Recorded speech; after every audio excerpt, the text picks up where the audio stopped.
Southeast Asia attracts a lot of aspiring entrepreneurs and business owners doing all kinds of things. It has opened up quite a lot since the early digital nomad days when a lot of people were doing drop shipping, SEO, programming, affiliate marketing, these kinds of tech businesses. These days you'll find all kinds of business owners and professionals working remotely from the region. You've still got a lot of people working in the tech sector, but you've also got consultants, lawyers, accountants, writers, just about anything that can be done online. You're bound to find someone doing it in the co-working space down the road.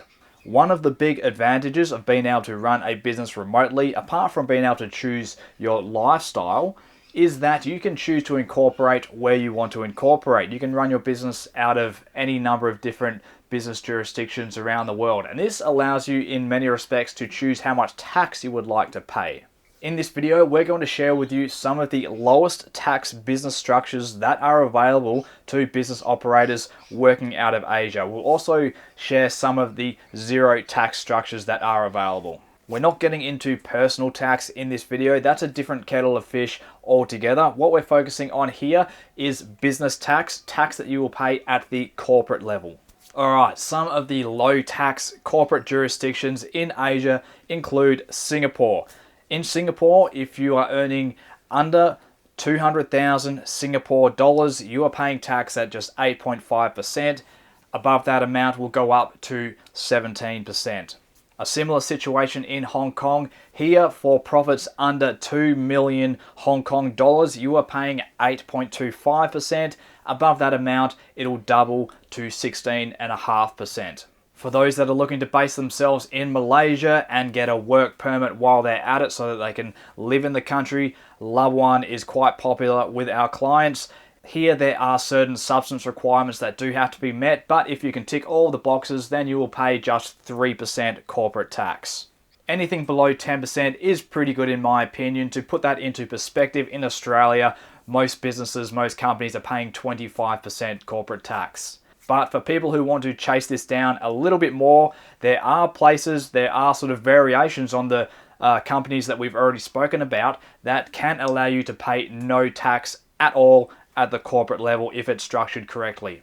So in Hong Kong, again, with a regular company there, if you do not have any local operations, if you don't hire staff there, if you don't have offices there, if you don't have warehouses there, all that kind of thing, if you don't have operations within Hong Kong itself, you can apply for an offshore tax exemption. If you are granted this exemption, that means that you pay 0% tax in Hong Kong on your Hong Kong company earnings.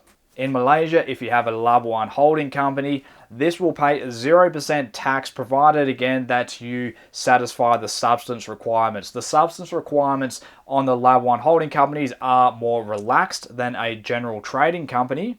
And this kind of setup isn't going to suit you if you're looking for a work permit, but depending on what your situation is, maybe you already do have a right to live in Malaysia under a different visa, then you can use a Labuan holding company, which can work quite well in certain scenarios. This can be a good way to bring offshore money into Malaysia and then pay that money out as a dividend to you as an individual and pay 0% tax. If you're wanting to base yourself in the Philippines, and particularly if you are involved in the FIV residency by investment program, you can set up an FAB free zone company and pay 0% tax for the first 7 years and then just 5% tax for the following 15 years. These are some of the structures that are popular with and that we set up for our clients. They all have their different pros and cons, different directorship and corporate secretarial requirements. They have various levels of admin and running costs. Some structures are better for certain kinds of businesses and some structures are better for businesses of a certain scale.